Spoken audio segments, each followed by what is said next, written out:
everybody, welcome back. And if you are new, don't forget to subscribe if you like our content and what you're hearing and if it's for you. And also hit that bell so that you can stay up to date on all of our latest content.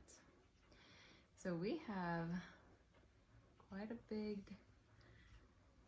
story to tell. As you saw, it is our COVID journey and what we went through as a family and how it brought us closer by the grace of God and through prayer, which is very important. So I guess I'm gonna say my part first. We're gonna do me first because, well, even though it started with all of us, I had the most dramatic turnout. We all got sick roughly about the same time. That's me, Joelle, and Jalen. This is our oldest son. Yes. The baby wasn't born yet. I was 8 months pregnant. Almost 2. Yeah, and they went to go get checked because Joelle was feeling sick. He was having, what did you have, like a cough? Cough, fever, chills. Yeah. It was really hard for him to work. We did one day of that, and then the next day I noticed Jalen started coughing. No, it was the same day. He was already coughing? Mm-hmm. Wow. Well, he wasn't coughing. He had a fever, remember? He was crying, and we took his temperature, and he had a temperature. Wow. Okay. Yeah. So they went and got tested, and it was hard to watch, especially for Jalen because he's so little and he didn't understand, and I couldn't even warn him. He's just learning how to really talk and starting to kind of form sentences. He has his whole own language that we cannot understand for the life of us. Well, some words. Yeah, a little bit, like cookie. Anyways, their results, they did the rapid test, their results came back positive, and I hadn't shown any symptoms yet, and I was 8 months pregnant. So I was like, okay, this is cool. Like, I must have really great immunity. Like, it's gonna pass me up. It didn't. Was it like later that night or was it the next day? Like, I started having just like this tickle that started making me cough a little. I think it was the next day. The next day. And then, see, I don't remember like all the details, but it was either that night or the next day. The cough got worse. And I was just like, oh man, this sucks. Okay, it's nothing, just brush it off. That night, it was like midnight, 1, 2, something like that in the morning. It woke me up out of bed. I was really cold. I felt nauseous. I had diarrhea. I never threw up, but I just about did. Like, Joelle was like, what is happening? And then I'm pregnant, so like, it was just a really crazy moment. Pathetic. And I had a fever. I had a fever. Yeah. But we kind of thought maybe it could have been pregnancy stuff. Yeah, which made it difficult. But then at the same time, you guys just became positive, and I was like, oh my gosh, I got it. So, I don't know. I may have messaged my doctor the next day, or I may have waited because I kept getting fevers. We were all getting really high fevers. Thankfully, Jalen only was sick for like maybe, I don't know, 2 days. He bounced back really fast, thankfully, because I would have hated for him to go through what I went through. Me and Joelle were sick for the longest. He had a really bad cough for a lot of the time. Anyways, I started to develop shortness of breath. Like, even just getting up from my couch to go to my kitchen to get Jalen something, I was huffing and puffing, and I couldn't get enough air. There was one time when we were in the room and I was just telling Joelle how tired I was of being sick, and I just wanted to feel better. Especially, I was already tired with being pregnant, 8 months pregnant, and I just wanted to feel better again. And I remember sitting at the edge of the bed. I started to cry because I was just really frustrated and tired, and I already couldn't breathe. So I don't know if it was like a panic attack or like, for me, if I was allergic to something and I was having an asthma attack, or if I had asthma, that's what it would have felt like. I couldn't catch my breath. Like, I felt like I was about to pass out. And he was like freaking out, like, do I need to take you to the hospital? And that probably scared me. So I was like, no, I just need to breathe and calm down. I just need to stop crying. So I did. I was able to calm down and sort of catch my breath. And it was getting really scary. I did tell my doctor, so she was like, okay, because I was like, I'm not going to get tested. Like, why do I need to get that thing stuck up my nose if I already know I'm positive? Obviously, my husband and my child are positive. So she's like, no, I want you to go to the hospital. I want you to get tested, especially because you're having shortness of breath and you're 8 months pregnant. Like, let's be real. So I was like, okay. So I went in. They had me, after I checked in, they had me sit behind a wall. He couldn't, unfortunately, be with me. He literally had to drop me off. They wouldn't allow him to go back there with me. So there was no point. And besides, we also had Jalen. There was no one to watch him. And nobody, it was hard to, we didn't want to ask anybody to watch him because we don't want to get people sick. Like, what do you do? What do you do? So I went in there, they checked me and they took my vitals. They had me sit behind this area that had like a clear wall so that you couldn't like cough or whatever on the other patients. And of course you're wearing a mask. So they got me back there really quick. I had my own room. They instantly put an IV. They gave me fluids. They put the oxygen mask on me.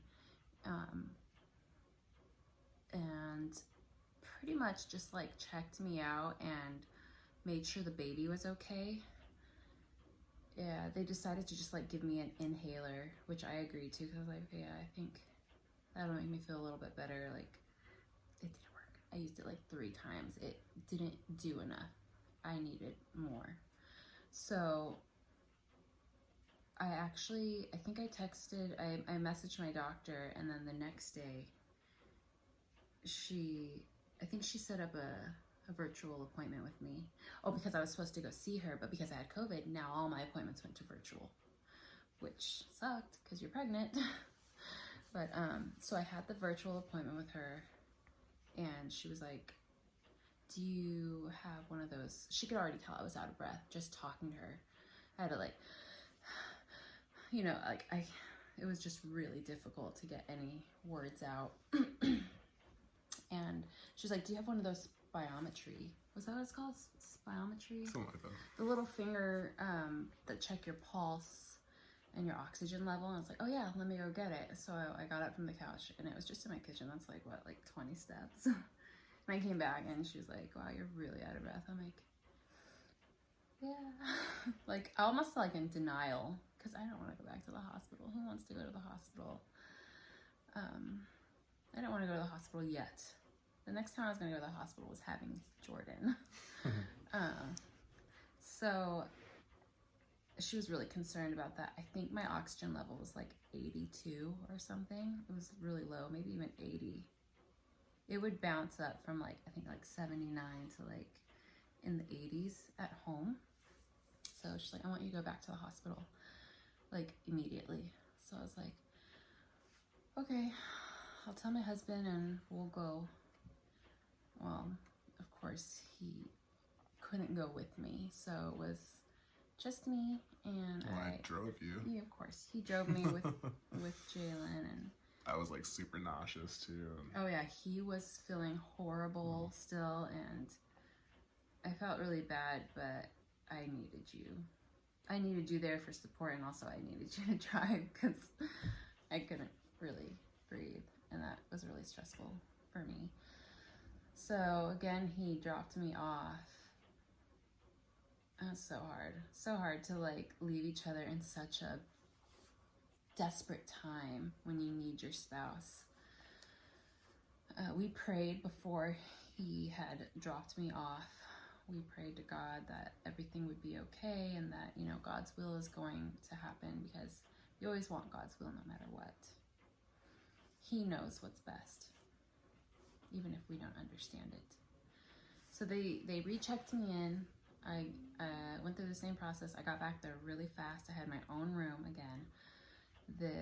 Of course, the same drill went on. I got my IV. I got the tube in my nose for oxygen. That wasn't, it helped, but like just barely. And then I think that's when they gave me that medicine. Do you remember what it was called? It started with a V. Anyways, they were like, this should help. It was kind of like steroids. I ended up getting bumps all over my arm because I was talking to the girl, and I was like, is it supposed to be like this? I'm getting like these welts and it's kind of itchy. And so they had to stop it. That didn't work. And they're like, well, we have a room ready for you. So they put me in ICU, and they tried a couple different things. Like, it was really crazy. Nothing was working. I was like on 100% oxygen. So they switched out. So they went from the tubes in my nose to like this mask that had like these holes and openings.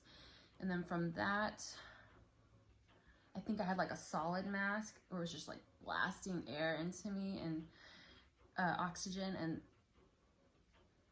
that was always overwhelming at first because I was having a hard time breathing. You know, like when a baby, you blow on their face and they're like that's what it felt like to me. Like I just couldn't catch my breath. And then after I settled down, then of course it was fine.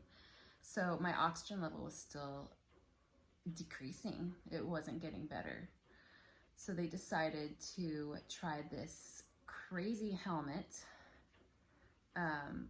It was like inflatable. They're like, we recommend this one. You know, and at that point, like when you're desperate for air, you'll do anything. So I was like, okay, I was nervous. They're like, it's like a rubber band, like that type of material, or like the gloves you wash dishes with, like that type of stretchy rubber band material. They had two people. They had like a small opening, and they had to like pry it and push my head through, and then I like got stuck. Like it was pretty close, like tight around my neck, but like I could still swallow and stuff. Wow. I didn't even know that. Really? I didn't get that well, detail. I showed you a picture. And then after they did that, so like the scary thing was that they had to take the oxygen off in order for me to get that done. So they put that on. It had like this tube, like it had like a plastic thing. And then they had to like pry it open, put my head through, and then right after that, they had to immediately put that big bubble thing on my head that was just shooting oxygen, and that was scary because like it was just like overwhelming amount of oxygen, and took me a minute, and they were talking to me. I don't remember what they were saying, but they're just like, breathe, and I had to keep that on for 3 hours. It was so claustrophobic. It wasn't working. Again, it wasn't working, and we did that I think 3 times. They're like, if you want to do it, we can try it again. And I'm like, yeah, I was down for anything. So still, it didn't work. I think, were we texting? Mm-hmm. Okay. Every now and then. Yeah. I mean, I wanted to text you all day, but... I didn't have energy. You didn't have energy. He didn't have energy. He was watching Jalen, sick out of his mind. I didn't care, though. I would have texted you all day. People were in and out of my room the whole time. Finally, I think it was the respiratory therapist, he came in and he said, we've tried everything. Nothing's working. Your lungs are failing. I don't know that I was scared yet, but he suggested to intubate me. And then I think that part scared me because, like, you hear all these things like people get intubated. It's life support, okay? It is life support. It is helping you stay alive. And they don't come out of it. And that is so scary. Like, that was the one thing I think when I went in that I was really nervous for. But at the same time, like, I really wanted my baby to be okay, and I was so desperate for not only oxygen, but him to live and be okay that I was like, I just remember asking, like, am I gonna feel anything? Because I was really nervous about, like, am I gonna feel that go down my throat? Because that scares the crap out of me. Yeah. And they're like, no, we're gonna put you to sleep. So I was like, okay, then let's do it. So, were you, thank you. So I think right before, you guys were already talking to the doctor, right? Yeah. Yeah, they were talking to the doctor. He was making suggestions. My sister was trying to see, just to make sure, like, is there nothing else you guys can do before we go down this route? And for me, I was just like, no, let's just do it. Like, I didn't, even though I was scared, I never thought I could, like, was gonna die. Like, I never felt like I was gonna go down that route, thankfully, because I think had I felt that way, I would have really been panicked, especially to be in that situation all by yourself. Like, he couldn't even be with me. That was so hard. It was so hard throughout the whole time. So they let me talk to a few people, Joelle, one of them, and it was really hard to talk. Like, we literally only talked for, like, I don't know, seconds, because I just couldn't breathe. I just couldn't talk, and, like, you know, like, it was just so crazy. Oh, you were just like, what did you say? Do you remember? I just know that I was like, because I was so in a state of kind of like panic that I don't really remember. I just know that I said, I love you. Yeah. And I think you were just telling me it's going to be okay. And you guys, they're going to be praying for me and stuff. I'll tell more about that when my side comes. Yes. He has a whole different story to this whole thing, if you can only imagine. After we hung up, I gave them the phone back, and I don't remember anything after that. I think obviously they put me out right after that, because there was a lot of people in my room coming in and out, nurses. I do remember a nurse being right next to me, so I guess she was ready to do it as soon as I said that. Did you mention that they were going to do a C-section? C-section? Yeah. So when he told me that my lungs were failing, the hopes of intubation was getting the baby out safely, and also they were hoping that it would give me the chance to heal and get my oxygen back up and to live. So yeah, I was like, okay, let's do it. Because, you know, when you're pregnant, everything goes to the baby. Everything. That's why it's so easy to get sick when you're pregnant. So yeah, I got intubated. I don't remember anything after that. Then I guess it came to the time when they slowly started waking me up. I was still intubated at the time. I don't remember feeling it in my throat or anything. It was really weird. Like, I was awake. I could see the nurse's station. I was watching TV, but I was super impatient because the nurse came in. She's like, we're gonna be extubating you really soon. I think it took like all day. And I can't talk to anybody. I can't say anything. I just remember like wiggling my foot, like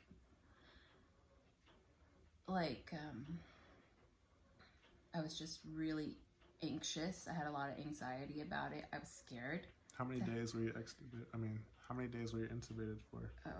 4, right? Wasn't it 4? 3 or 4? Yeah. That's all you remember, huh? Just being put out and then being told you're gonna be extubated. Yeah, that's it. Yeah. Maybe it's better now. Yeah. The nurse kept saying that they were, oh, we're gonna extubate you. We're gonna extubate you. It literally took all day. Finally, she was gonna do it. And I think she told me, like, I want you to cough. And oh my gosh, that was horrible. That was horrible. And after she took it, she put this, like, what did you call it, babe? What was that thing called that I used to get everything out of my throat? Like the buildup of, like, I don't know, Oh, the phlegm, Slurpee COVID. straw? Yeah, he called it a Slurpee straw. I was just trying to make you to laugh and say. It was funny. But it was not. Yeah, I had to use it constantly because I was constantly coughing up. They said, like, it was, because I ended up getting COVID pneumonia. So that's why it was so bad. So they gave me steroids the whole time that I was out. They did even try to prone me, which is when they lay you on your stomach, because some people do really good being proned and they're able to breathe better. And this was after I had the baby. So, and I was intubated. But I didn't tolerate it. So they, when that happens, they instantly flip you back over. So I wasn't tolerating it. It was actually making it worse. So they did it once and that was it. And, just every day, you just slowly recovering. yeah, after I was extubated, my throat hurt so bad.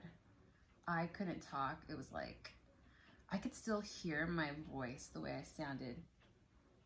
So, like, they had to, like, go like this, what? Like, get really close to me. And that's another thing. Every time somebody came in my room, because I was a COVID patient, they had, like, this bubble thing on their head, fully, like an alien. Which, that's fine, you know. I don't want anyone to get this. After I was extubated, I was able to Skype my husband and a couple family members, and that was really cool, even though I really couldn't talk. I was mostly using hand gestures and my Slurpee straw. I went downstairs to my recovery room. I was insanely weak. I was very weak. Like, I couldn't barely even, I had to, like, if they had to, like, you know, they have to clean you and stuff. You know, you have to pull yourself on the bars. Like, it was so hard. I had to have a lot of help, like, at least the first 2 days. Slowly, I started to get better. My throat was a mess the whole time. My throat was bad for, like, 2 months. Maybe even longer. Like, it still affects the recovery. They had so many COVID patients. It was just so hard. It was so hard to, like, I would call them for, like, water, or, like, I need to use the bathroom. I can't get up. I mean, things happened in that bed that I don't want to talk about. It was horrible. Like, you literally lose, like, there's nothing you can do about it. And then they have to come clean you. What is that? Like, you lose, not pride, is it pride? You just forget about everything and just do what you gotta do. You're just trying to live, you know, and get through it. Eventually, it was horrible, and they apologized, because, you know, I called them like 2-3 times. And they're just so busy. They're just so understaffed. God bless the nurses and the hospitals. Like, it is so bad right now, and it was so bad then. I couldn't be mad at them. I couldn't be mad at them for all that they were doing for me. Like, I couldn't get upset, because they're doing everything that I couldn't do for myself anymore. And I just say it's okay, and move on. Move on to the next day, and just keep getting better. I had really great nurses. They were, even in the ICU, the whole way through, everybody was so great. He has a different story on that. They were really nice to me, though. And that's what's important, because I'm the one that's there alone. Like, I had nobody, like, there. When I was in the hospital, when I was in my recovery room, I would, like, literally call Joelle every morning. I would call Joelle every morning at, like, I don't know, 6 in the morning, crying, just because I was so lonely and I missed being home, and I didn't want to be there anymore. I just wanted to come home, and I wanted to recover at home, but I couldn't. I had to do my quarantine, and they had to make sure that I was no longer positive. They didn't check me, though. I think the last time they checked me, I was intubated, because I was looking through my chart, and I was checked probably about 5 times while I was out. Like, they were constantly running to, I guess they run the numbers to see, like, your levels. So, and eventually it came back negative, but I had to complete the quarantine, as well as they had to make sure that I was okay. I went through physical therapy, occupational therapy. They had me go on stairs. Stairs were so hard. They only had like a 2-3 step, and that was so hard. I lost all my endurance. Everything was gone. It was just so strange to, like, go from being able to walk and do things for yourself to not being able to do anything. I was so happy when they were like, we're going to discharge you. I was so excited. How did you feel when they brought you outside and you finally saw me? Really overwhelmed. I didn't cry right away. It was just a lot, and I was overwhelmed. But Joelle came out, and I was still in my wheelchair, and he just, like, hugged me and sobbed. And I was just hugging him, and it was a really beautiful moment. Just to finally be back with my husband, my soulmate.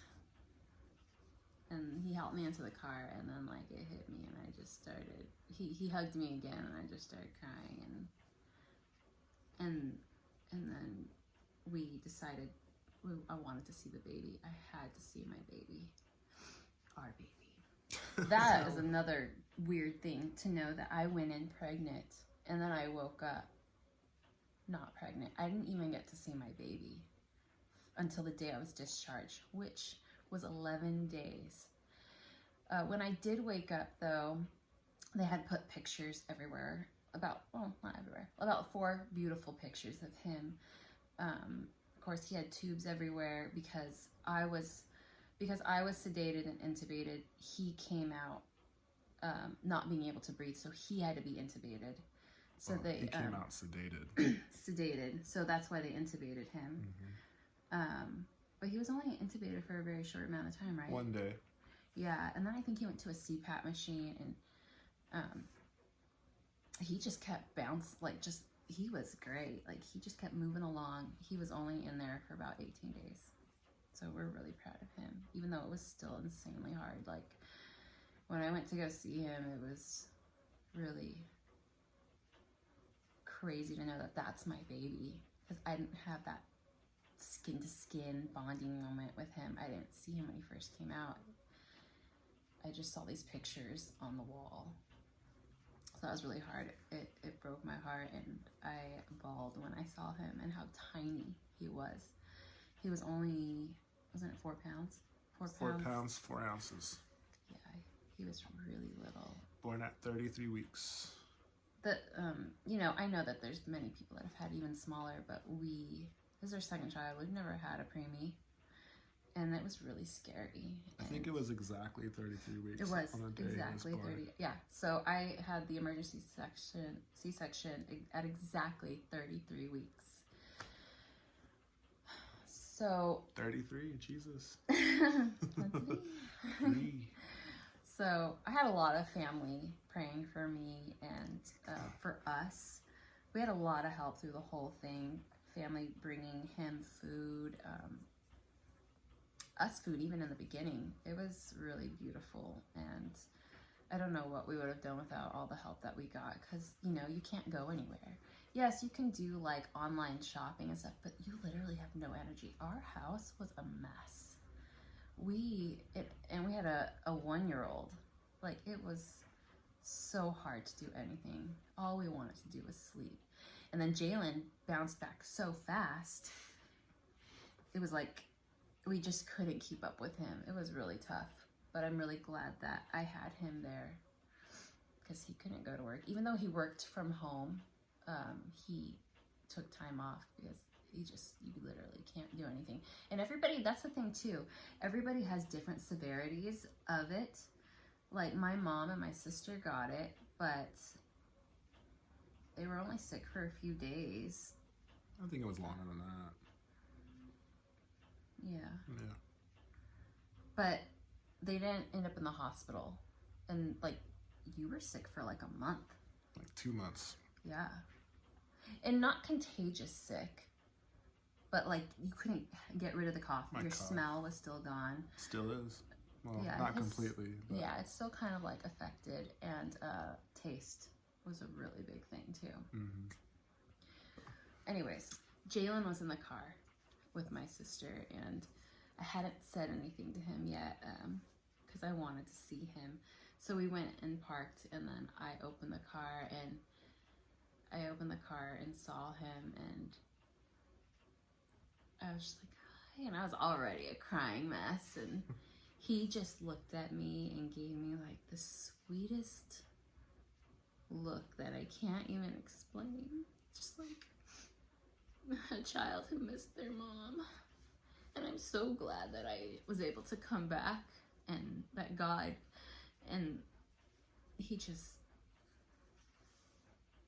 allowed me to stay for however long that is. And I hugged him, and he just let me hug him for a long time. He didn't even move. Like, it was we actually have it on video. It's not the best, but it was really just this perfect little moment between me and him, because I missed him so much. Before I went to the hospital, because I was kind of pretty sure they were gonna make me stay. I didn't know like what was gonna happen, but I had packed one of his little toys that he loved and took it with me. What was it? His little giraffe. The giraffe, yeah. His little stuffed giraffe. Yeah. I slept with that every night. And I also took my rosary, because I'm Catholic, and I held on to that too. God's love is perfect. And when you believe, beautiful things can happen. Unimaginable things. And I wouldn't be here today without that. Because there's so many non-believers. And even in the hospital, there were non-believers, and they were blown away that I was able to recover. And I recovered fast. Like, just like Jordan. Like, he bounced back so amazingly. Like, he was only in the NICU for 18 days. I couldn't believe the day that I went back to the hospital because of the DVT, the NICU doctor called and said that you guys need to go get a car seat because your son's coming home tomorrow. And I'm pretty sure I started crying because I was like, thank you so much, because I really needed this right now with what I'm going through again. Like, this is amazing. This is amazing news that we really needed as a family. And we'll talk more about that later too, like having a preemie and what we went through more with Jordan. But we're really blessed the way things worked out. So miracles can happen. God can make anything happen. He can do whatever he wants. I didn't know the severity of it the way my husband did and the way my family knew, because that wouldn't have been good for me to know anyways. Not for my healing journey, not for me trying to get better. But God is amazing. He's like I always thought we were close to him, but I feel like we're even more close as a couple. And it brought us so much closer, like to just be able to be together again and lay in bed and put my cold feet on him. Like, he missed that, okay? Like, I think I told you can put your feet yeah, on me all night if you want. you I don't texted care. me, you're like, I miss you. Oh man. Yeah, like it just, we pray harder, we love harder and hug longer, and it's just really beautiful. Like, I can't say that I would do it again, but I'm really thankful for this, because it's just been such an eye-opener to not take life for granted, to not take your spouse for granted, your children, the days that are hard at home, especially if you're like a stay-at-home mom like me, where it's really tough and you're sick, or you just want to sleep because your kid keeps waking you up at 6 a.m. every day. Like,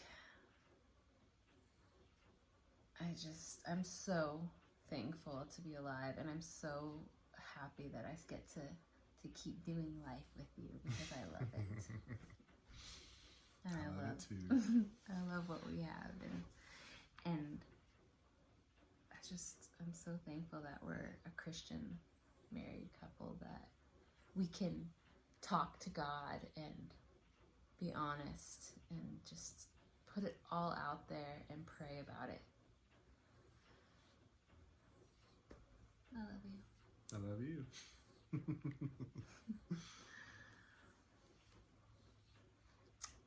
If you guys are struggling with your faith, just talk to God. If you look for answers, you will get them.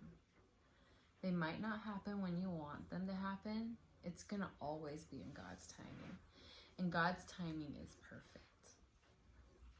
It really is. That is my story. From her side. From my side. There will be another video of Joel's side and what he went through, because it is a completely different story. And I tell him, like, when he told me what he went through, like, I just sobbed. Like, I don't want to hear my husband feeling like that. And I told him, like, he was worse off than I was. Like, hearing him suffering for his wife, like, and being sad and alone, especially because he's being quarantined, like, to me, I felt like he was worse off, and it just broke my heart. So stay tuned for that video. Comment, like, subscribe to our channel, hit the bell if you haven't done it already, so that you can stay tuned for our other crazy videos, powerful, beautiful videos that we have. Because his story is crazy, guys. But we thank you for watching and staying. If you stayed this long, thank you so much for listening to. I know there's a lot of people out there that have gone through the same thing, and probably worse. All right, we're going to end the video there. Thank you so much for watching. God bless you all. Be safe and pray every day. Every day. God bless. God bless you. Peace. Thank you.